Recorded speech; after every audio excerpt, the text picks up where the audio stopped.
কিভাবে মহব্বত করবো দুনিয়ার মানুষটা কিভাবে মহব্বত করলো না এদের বাড়ি মহব্বত করলো না এদের শরীরে মহব্বত করলো না কিন্তু তার অপরাধ এবং শরীর হয়ে গেল ইমাম হোসাইন রাদিয়াল্লাহু তাআলা রক্ত যখন পড়ে গেল এমন অবস্থায় সুলতানা ঘোড়াটা তার সামনে এমন ভাবে দাঁড়িয়েছিল যে এদের বাহিনী যতগুলো শরীর বাইরে দিয়ে মেরেছিল সমস্ত তীরগুলো এক এক করে ঘোড়ার পিছনে পড়ে লেগেছিল।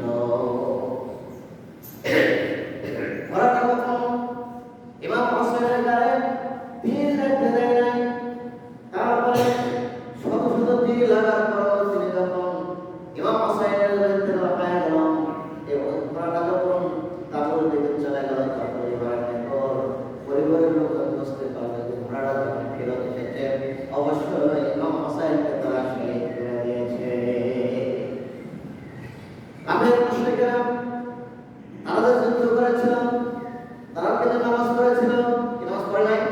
কথা বলেছি এই কারণ বাচ্চা যারা ইমাম হোসেনের পিছনে যারা কি করেছিল নামাজ পড়েছিল মুসলমান টুপি ছিল, গাড়ি ছিল, সুন্দর ছিল, আর ইমাম হোসেনের পক্ষে কিন্তু নামাজ ছিল দুই ধরনের নামাজ।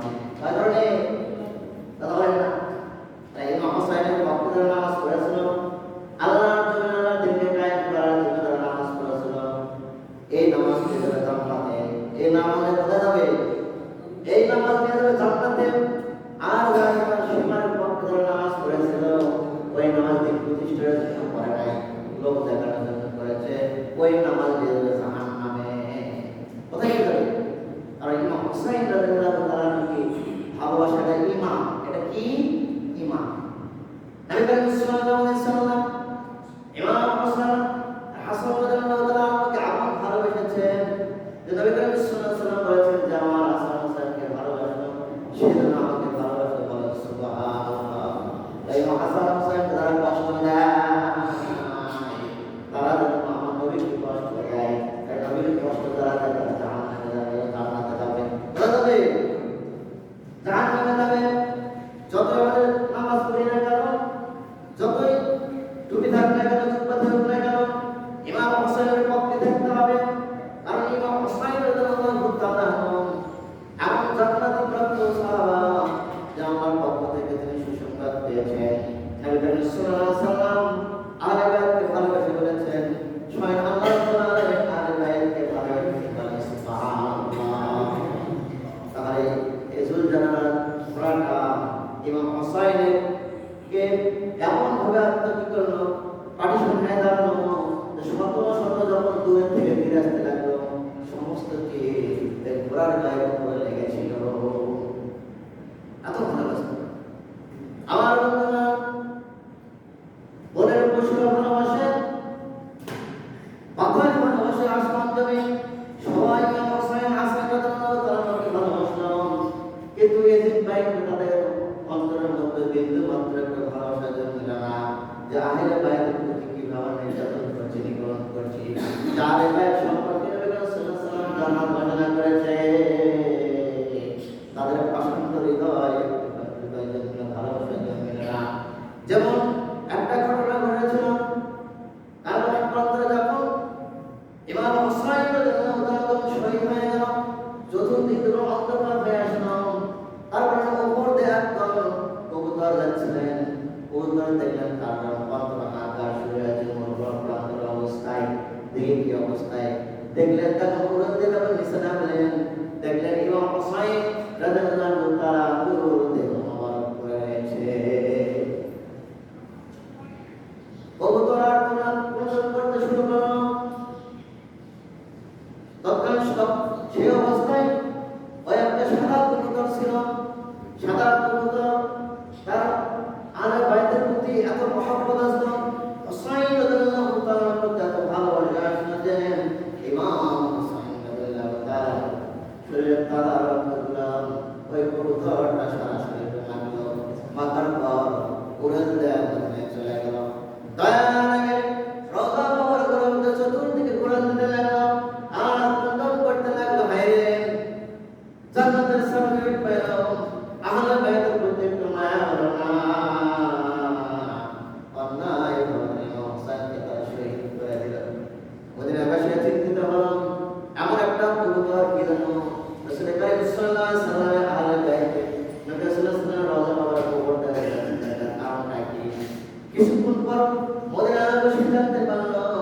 ইমাম হুসাইন রাদিয়াল্লাহু তাআলা আনহুকে কারবালার প্রান্তরে ইমাম ভাবে শহীদ করে দেওয়া হয়েছে।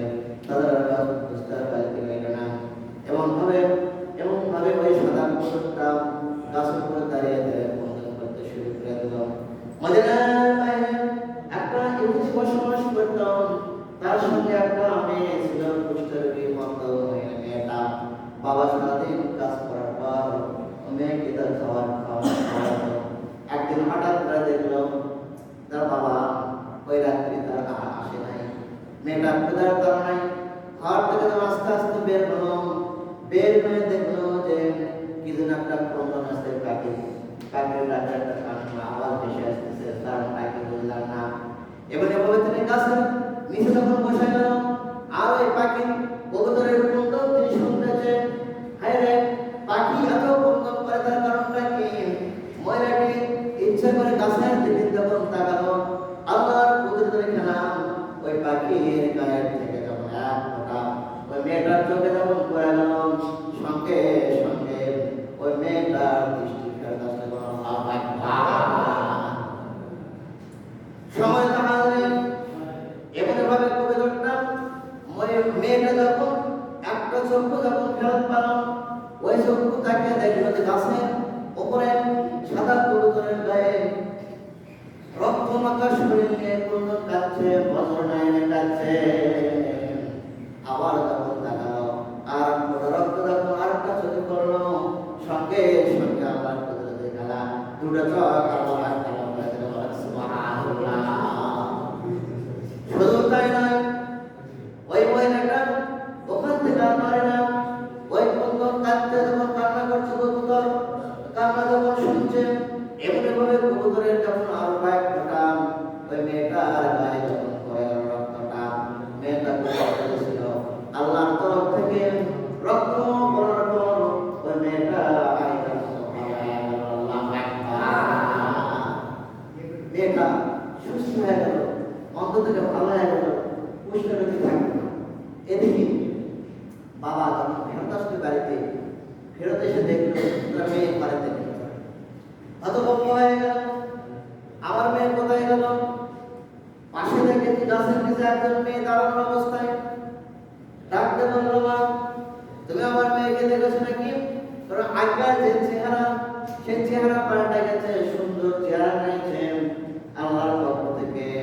কিন্তু মেয়েটা বাবাকে সুন্দর ঠিকই চিনতে পেরেছে। ডাকতে বলছে, বাবা আল্লাহর পক্ষ থেকে আল্লাহ আমার জন্য চোখ ফেরত দিয়েছেন, আমার সুন্দর শরীর হয়েছে বাবা। এবং এমনিতে হতভম্ব হয়ে গেল, ডাকতে বলল, মা তোমার এই অবস্থা তার কারণটাকে বললাম না। এবার দু চোখের পানি ছেড়ে দিল, ডাকতে বলল, বাবা এই যে আপনি কবুতর দেখছেন, অচল বাইরে কান্নাকাটি করছে, রক্তমাখা শরীর নিয়ে এই কবুতরটা কাঁদছেন, ইমাম হুসাইন রাদিয়াল্লাহু তাআলা আনহু রক্তমাখা শরীর নিয়ে কাঁদছে। এই শরীরের রক্ত ফোঁটা যখন আমার চোখে পড়েছে, আমার শরীরে যখন পড়েছে, আল্লাহর পক্ষ থেকে আমি সুন্দর সুস্থ হয়েছি। এবার ইহুদি ডাকতে পারে, মা গো, যে ইমাম হুসাইন রাদিয়াল্লাহু তাআলা যে রবের ইবাদত করেন, আমরা দুইজন মেয়ে এবং বাবা দুইজন মিলে আল্লাহর দরবারে কালিমা পড়ে মুসলমান হয়ে যাব। লা ইলাহা ইল্লাল্লাহু মুহাম্মাদুর রাসূলুল্লাহ সাল্লাল্লাহু আলাইহি ওয়াসাল্লাম। দুইজন ইসলাম গ্রহণ করল।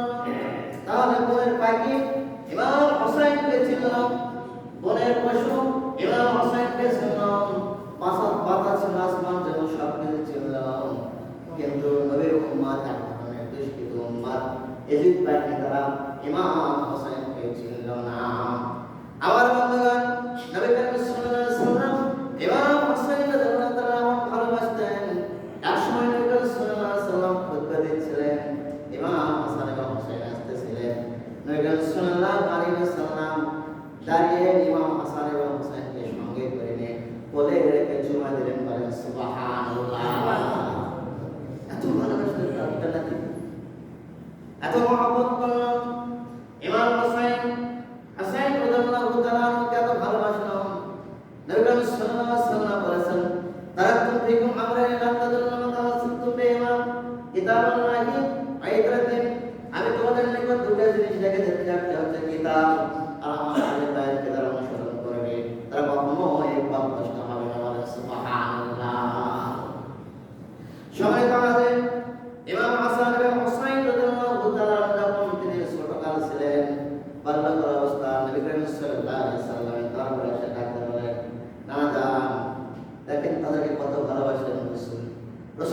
মহব্বত করছেন।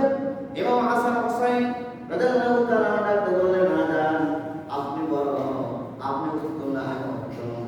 এমনি স্বাভাবিকভাবে কিন্তু নবী করিম সাল্লাল্লাহু আলাইহি সাল্লাম যেহেতু বলেছেন যে আমি শ্রেষ্ঠ নবী, এবং হাসান এবং হুসাইনকে ডাকে বললেন, আপনি তোমার নানু ভাই, আমি হচ্ছে সর্বোত্তম। হাসান হুসাইন তারা বলল, না আপনার যা আমি উত্তম। বলেন সুবহানাল্লাহ। হুসাইন রাদিয়াল্লাহু তাআলা বললেন, নানু ভাই তাহলে আমি কয়েকটা কোশ্চেন করব, কয়েকটা কোশ্চেনের অ্যানসার আপনি দিয়ে দেবেন। এক নম্বরে আমি বলতে চাই আমার আব্বার নাম কি?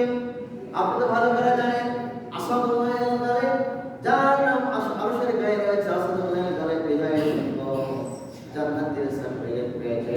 তাহলে আমার বাবা বড় না আপনার বাবা আব্দুল্লাহ বড়? সুবহানাল্লাহ। এরপরে জিজ্ঞাসা করলাম, নানু ভাই আমার আম্মা সাইয়্যিদুন নিসাই আহলিল জান্নাহ, জান্নাতের সর্দার হবে, আপনার পরিবার টুকরা। তাহলে যে মা আমার জান্নাতের সর্দার হবে, তাহলে আমার মা উত্তম না আপনার মা হবে না উত্তম? নবী সাল্লাল্লাহু আলাইহি সাল্লাম হাসান হুসাইনের কথা শুনেন আর মনে মনে হাসেন। নবী সাল্লাল্লাহু আলাইহি সাল্লাম বললেন, ভাই আর কি কোশ্চেন রয়েছে? ইমাম হুসাইন রাদিয়াল্লাহু তাআলা ডাকতে বললেন, নানু ভাই আমার নানার নাম হচ্ছে নবী মুহাম্মদ সাল্লাল্লাহু আলাইহি ওয়াসাল্লাম, আসমান জমিনের মধ্যে সর্বশ্রেষ্ঠ একজন রাসূল, যার সুপারিশ ছাড়া একটা ব্যক্তি কেউ জান্নাতে যাবে না। যাবে? যার সুপারিশ ছাড়া একটা ব্যক্তি জান্নাতে যাবে না। যত নবী রাসূল এসেছে সর্বশ্রেষ্ঠ নবী রাসূল আপনাকে আল্লাহ হাবিবুল্লাহ উপাধি দিয়েছে, আপনার জন্য শেষ নবী। তাহলে আমার নানা উত্তম না আপনার নানা উত্তম? বলেন সুবহানাল্লাহ। এমন ভাবে একের পর এক বলতেছেন, নানু ভাই আমার নানিকে স্বয়ং আল্লাহ রাব্বুল আলামিন আরশ আজিম থেকে সালাম জানিয়েছেন। হযরত খালিদ ইবনে রাদিয়াল্লাহু তাআলা আনহাকে আল্লাহ রাব্বুল আলামিন একমাত্র মহিলা যে রাসূলের সহধর্মিণী, তাকে আল্লাহ পাক আল্লাহর পক্ষ থেকে সালাম জানিয়েছিল। সালাম জানান নাই? সালাম জানিয়েছিল। তাহলে আমার নানি উত্তম না আপনার নানি উত্তম? নবী করিম সাল্লাল্লাহু আলাইহি ওয়াসাল্লাম ইমাম হুসাইন আর হাসানের বক্তব্য শুনতেছিলেন আর চোখের পানি ছেড়ে দিলেন। এই সমস্ত বক্তব্য শোনার পর হাসান হুসাইনকে বুকের সঙ্গে জড়িয়ে দিলেন, কপালে চুমা দিলেন আর নানু ভাই ডাকতে বলেন, হাসান হুসাইন তোমরা দুইজন উত্তম। বলেন সুবহানাল্লাহ। কত আদর করত, কত মহব্বত করত, কত ভালোবাসত। ইমাম হাসান হুসাইনকে কত আদর করার কারণে কিন্তু আহলে বাইত সম্পর্কে আল্লাহ পাক ভালোবাসেন, নবী সাল্লাল্লাহু আলাইহি ওয়াসাল্লাম ভালোবাসেন, এবং কিন্তু ইয়াজিদ বাহিনী আহলে বাইতের পুত্ররা ভালোবাসতে পারল না। আর অনেকগুলো ঘটনা রয়েছে।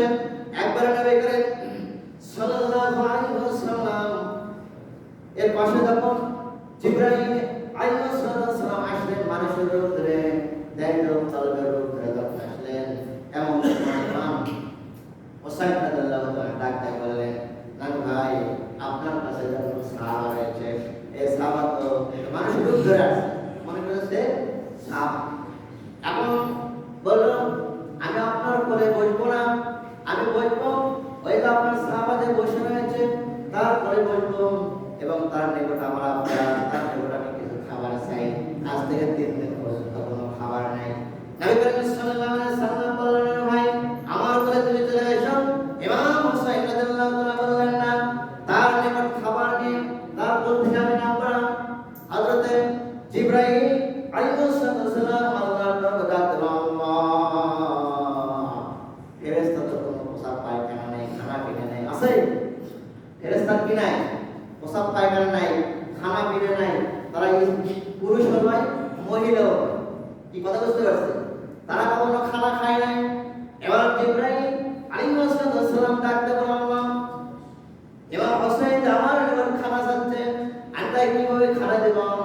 আল্লাহর পক্ষ থেকে আওয়াজ দিলাম, জিবরাইল তুমি বিসমিল্লাহ বলে তোমার পকেটে হাত দাও, দেখবা জান্নাতে তুমি আঙ্গুর পেয়ে যাবে। বলেন সুবহানাল্লাহ। এবার ইমাম হুসাইন রাদিয়াল্লাহু তাআলা ডাকতে বলল, নানু ভাই আমি রাস্তা না নিয়ে তারপর থেকে আমি ফেরত যাব না। জিবরাইল আলাইহিস সালাম পকেটে যখন হাত দিলাম, জান্নাতি আঙ্গুর যখন ইমাম হুসাইন রাদিয়াল্লাহু তাআলাকে দিলাম, ইমাম হুসাইন রাদিয়াল্লাহু তাআলা আঙ্গুরকে তিনটা ভাগ করলেন। কয়টা ভাগ? তিনটা ভাগ করলেন। একটা হলো নবী করিম সাল্লাল্লাহু আলাইহি সাল্লামের জন্য, একটা নিজের জন্য, আর একটা জিবরাইল আলাইহিস সালামের জন্য। এবার বললেন ইমাম হুসাইন রাদিয়াল্লাহু তাআলা বললেন, ভাই আপনারা দুইজন না খাওয়া পর্যন্ত আমি খাবো না। কিন্তু ফেরেশতা তো খাবে না, খাবে? তার খানা পিনা নেই, সব পায়খানা নেই। তারা পুরুষ নয়, মহিলা, সমস্ত অবস্থায় এই পৃথিবীর মধ্যে আসমান জমিনের মধ্যে যতগুলো কোটি কোটি ফেরেশতা রয়েছে, সমস্ত ফেরেশতা কি কার হুকুমে চলে? কার হুকুমে? আল্লাহর হুকুমে চলে। এবার আল্লাহ রাব্বুল আলামিন হযরত জিবরাইল আলাইহিস সালামকে ডাকতে বলল, জিবরাইল শোনো, তোমার যেহেতু খাওয়া বেড়ে নেই, তুমি একটা আঙ্গুর মুখে দিবে, বাকি কাজ হচ্ছে আমার। সেজন্য জানো যে আঙ্গুরটা আমাদের মধ্যে দিয়েছে। তখন আল্লাহর পক্ষ থেকে আঙ্গুরটা জিবরাইল আলাইহিস সালাম মুখে লাগালেন। আল্লাহ রাব্বুল আলামিন এই ঘটনা থেকে বলতে চাই, ইমাম হুসাইন রাদিয়াল্লাহু তাআলা স্বয়ং আল্লাহ কত ভালোবাসেন। আল্লাহ রাব্বুল আলামিন জান্নাত থেকে আঙ্গুরের ব্যবস্থা করেছেন। আল্লাহু আকবার। এত ভালোবাসেন সেই ইমাম হুসাইন রাদিয়াল্লাহু তাআলা তার প্রান্ত জীবনে তার রক্ত কি জন্য দিলেন? রাসূলের সুন্নাহর জন্য। কিসের জন্য? রাসূলের সুন্নাহর জন্য। রাসূলের সুন্নাহ যেন কোরআন এবং হাদিস যেন আল্লাহর জন্য বাস্তবায়ন হয়। জীবনের তাজা রক্ত দিতে এই পৃথিবীর মানুষকে জানিয়ে দিলেন যে আপনার উম্মতের কাছে শিক্ষণীয় বিষয় জানিয়ে দিতে চাই। আমি যখন একজন ছিলাম তবু ওই সালামের বিরুদ্ধে কথা ছিলাম। সুবহানাল্লাহ। এত নিষ্ঠুর ভাষণ এজিদ ভাই কোনো সার দিল না।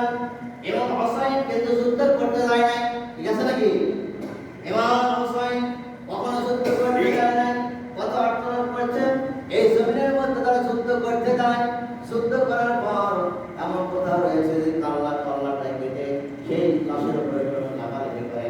কিন্তু এজিদ ভাই ইমাম হুসাইন রাদিয়াল্লাহু তাআলাকে শহীদ করে ক্ষান্ত হয় নাই। কল্লাটা দ্বিখণ্ডিত করে দেন। শত শত ঘোড়াটা তার শরীরের উপর চালা দিয়েছিলাম। নবী করিম সাল্লাল্লাহু আলাইহি সাল্লাম এই দৃশ্য দেখে থাকতে পারলেন না। হযরত উম্মে সালমা রাদিয়াল্লাহু তাআলা তিনি স্বপ্নে দেখতেছেন নবী করিম সাল্লাল্লাহু আলাইহি সাল্লাম স্বপ্নে দেখাচ্ছেন সালমা, স্বপ্নে দেখাচ্ছেন সালমাকে হযরত রাসূল সাল্লাল্লাহু আলাইহি সাল্লাম সহধর্মী সর্বশ্রেষ্ঠ তিনি শেষ স্ত্রী। তিনি স্বপ্নে দেখলেন নবী করিম সাল্লাল্লাহু আলাইহি সাল্লাম অত্যন্ত কোন অবস্থায়, পুষ্ট অবস্থায়, তাকে এমন অবস্থা দেখাচ্ছে তিনি পুষ্ট অবস্থায়। হযরত সালমা বলেন, ইয়া রাসূলুল্লাহ, ইয়া হাবিবাল্লাহ, আপনি পুরনো অবস্থায় দাড়ি মোবারক ভেজে গেছেন, দাড়িতে যেন মুখ মন্ডল যেন বারো রয়েছে, কারণটা কি? নবী করিম সাল্লাল্লাহু আলাইহি সাল্লাম দু চোখের পানি ছেড়ে দাঁড়াতে বললেন, সালমা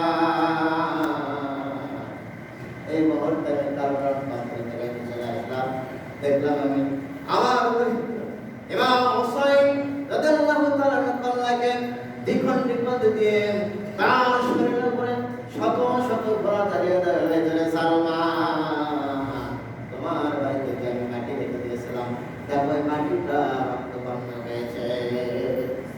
সবাই তো হাজির